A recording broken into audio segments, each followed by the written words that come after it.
Day 4 of Daughter's Daily Pack, where I let my daughter reach in this pile of Pokemon cards, pick me out a pack for me to open every day. Today she's picked Vivid Voltage.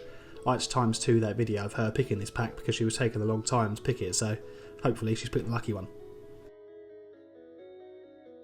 First 3 days we had some good pulls. Hopefully we can continue with that today. Obviously we're hunting for that Pikachu.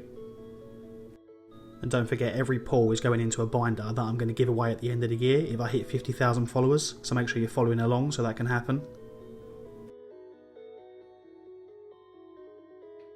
Will the luck continue? Bruh! Not the best pull, but going to look nice in the binder either way. Flareon for those Evolution fans.